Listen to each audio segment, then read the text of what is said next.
Hey, how you doing, Dr. Prodigal? I don't own the rights to this music. This is Kim Bogarty off of her release collection compilation. I know the man, and this is something that I pray will bless you as much as it blesses me. I play this quite a bit in my home. It's one of the things this and I put a plug in for Dr. Toomey. There are two that set the atmosphere of worship in here, especially when I guess you could say contemplating, and I'm just listening to what God is saying. Today I have something concerning the words that you speak over your children. It was interesting. I love this song. I wake up and this song is playing in my spirit in the middle of the night, 3 o'clock in the morning, and then I know it's time to go pray. He's just like calling me, and I love it. But today I was listening to an interview by Dr. Jamal Bryant. I guess doctor, I lose track of titles, but Jamal Bryant, powerful man of God. And what the testimony he gave on how he ended up getting accepted to Morehouse and didn't even have a high school diploma or a GED.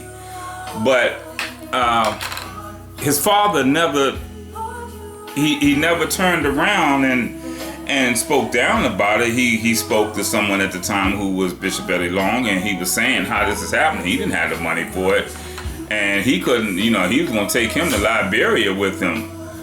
And that's what he was going to do, put him on a plane the next day. And Bishop Long told him, no, don't do it. He said, whatever you need for that tuition, we have it. But, the point that I'm making with that is that when we begin to speak to people and especially concerning those things that are for our children, we have to be very careful. And I brought this to mind with my own life.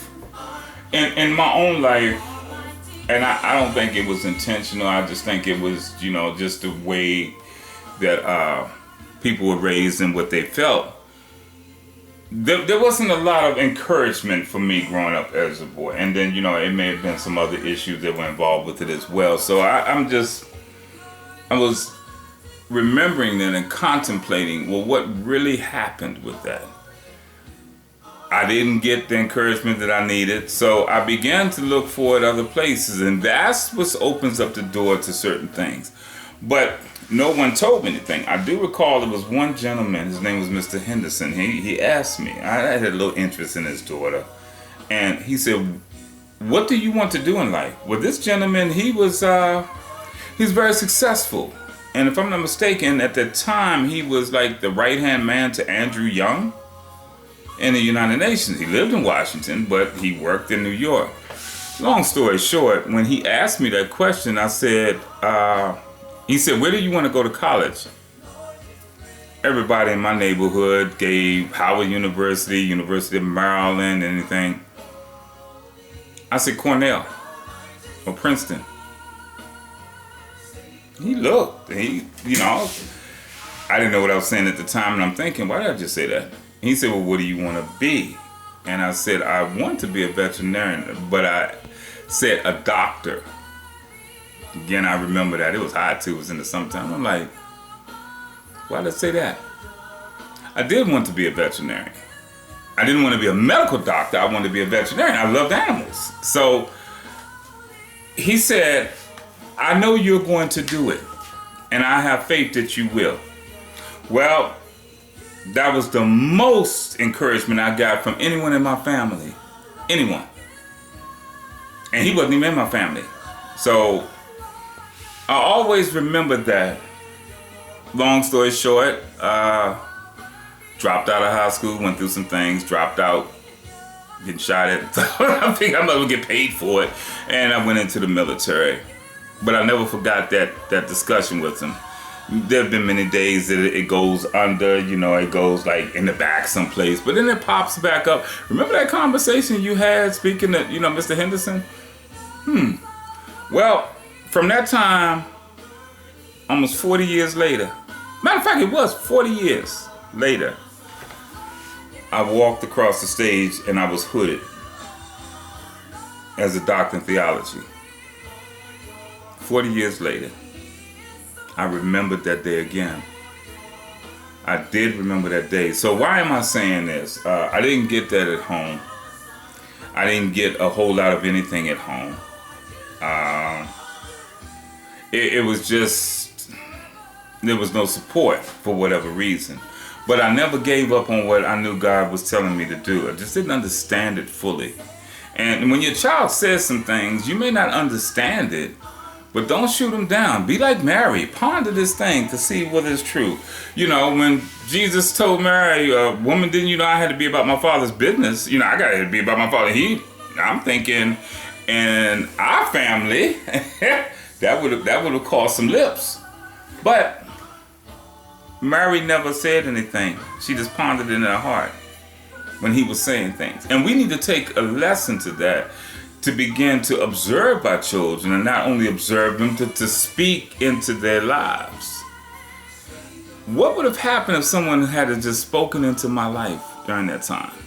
And this is not to disparage anyone, especially family members, but you know, we only do what we've been exposed to. But what if someone had spoken in that situation to me? That would have been beautiful. I'm sure that it would have moved me along a whole lot quicker than me having to heal, then go back. And this is what I'm saying to your children, or anyone that you can speak into their life. Speak life. Don't speak death to the dreams. Don't speak death to what you see. Speak life. Speak life. Now, long story short, what happened? What changed me around? Well, in the military, I ran across a man, and you know, he really encouraged me to go to school. And it took a while for me to get in. And then finally, when I got in and got the groove going, I understood it. But I still didn't have the support. Because I don't care what anyone says, a child always wants the support of their family, especially the parents. My parents were not educated. My mother began to take courses later in life, and she became educated. But my father never was. I believe he told me he went to the 9th grade, if that, I think. He could read and write. He definitely could count money and certain things, measure things, but I only saw him reading the sports page. That was it. That was all I ever saw him read. That and the horse races. Now, I still haven't figured out how to play numbers yet anyway. But that's all I ever saw him do. So what do we do with this? When they didn't speak into my life, I didn't have any direction. But now, as other people, God placed people in my path to begin to speak into my life. And I began to grow. I began to grasp hold to things that were to be my destiny. The beauty of it is that he said that he would redeem the time. He did. He restored all of those days that the locust and the cankerworm and all of them ate. These just happen to be people. He restored all of those days. He restored all the damage. He did it all. But we have to begin speaking into our children's lives. So what did I do with my children? I tell all of them, every last one of them, whatever you're doing, be the best that you can be at it. You don't go after the money. Go after what you love doing. So if we ever come to the point of where we're not getting paid for a function that we have to do, then can you go to work and don't get paid and love it every day? I don't care whether it's a doctor or a grasshopper, breeder. I don't care. Can you love that? The things that I do in life, I can do for free. As a matter of fact, I do a lot of it for free as it is. Why? Because I love it. It's in here. I have to help people. It's just part of me. I love helping the homeless. I love social work. I love health and human services. I love ministry. It's just, I have to do that. So what happens? I love it. So it's not work to me. It's more of a function. Other people, I know they make a lot of money and can't stand what gives them the money. And why would they do that? Because their parents told them, this is what you must do to make the money. And they went after them, and they never did anything else except that to make the money. So what did I do with my children? I told them that they could be anything they needed to be and wanted to be, and that they could be the best, to be the best at it. I said, even if you will end up as a criminal, it will be in your best interest to be the best one where you don't get caught. So in essence, I still want you to be the best, but I don't want you to be a criminal. Well, eventually everybody moves into what they do. Whether I had an impact on that, I don't know. But I will tell you, when it comes down to it, I will always speak life into these people's lives, whether they're my own family, whether they're my children, whether they're my neighbors, and they can even be my enemies. I still will speak life into them because Jesus said to bless them. But we have to start speaking over and into the lives of children and those that God has placed in our presence for our responsibility. We have to speak life into them. Don't be telling me, oh, you ain't gonna be nothing. Oh, you can't be this. You can't do that. No. Oh, is this what you want to do? How can I help you do it? Do you think you can do it this way? Well, maybe if you do it this way, maybe if you do a little this way, this may be better. Encourage them. Encourage them. The ones that did encourage me, I really wish I could just hug them right now, because my heart was toward God from a young age, but I had no one to guide me. But then when I did get someone to guide me, then I didn't turn back. Then I didn't turn back because I understood it. So this is Dr. Prodigal, and I'm asking you today, speak into your child's life. Speak over your child or those that you are placed for accountability for. Speak over and into their lives. Because down the road, they have to bring this forth. But they're not going to bring it forth if you haven't given them anything there. Don't speak anything negative over them. Because not only is that word over them and in them at that time, but it's also wounding them. And you can't have that. You can't keep that going like that. So be careful what you say and how you say it and who you say it to. And now this is something that came up, and someone that we want to grab the word of God. Oh yes, and any tongue that rises against you in judgment, you shall condemn. They can't say anything. Well, some of that stuff is true, that they're saying things like, oh, you're going to get this to happen to you, or if you do this, then this will hurt your health or something. You counsel that word. That's the tongue that rises against you in judgment to say that this is going to happen. No. You cancel it. You condemn that. All of those things there, you must be the one to condemn it. So that same tongue that rises in judgment, don't let it be a bad one. Now, if that tongue rises and said, you will be the head of the football team, and you know that you love football, you may be a little small now, you receive it. But if somebody said you'll never play football, no, you condemn that tongue.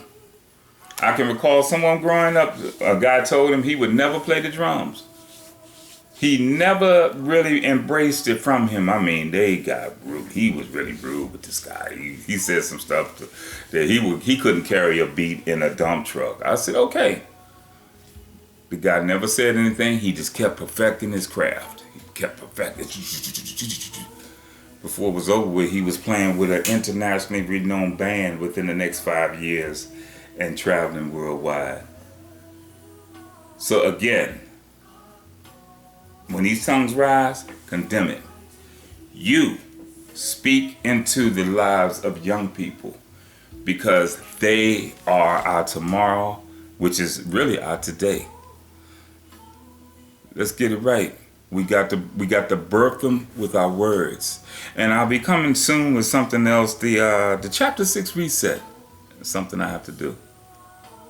God bless you. Dr. Prodigal, love you. Speak life. Speak life. Especially to the children. Speak life. God bless you.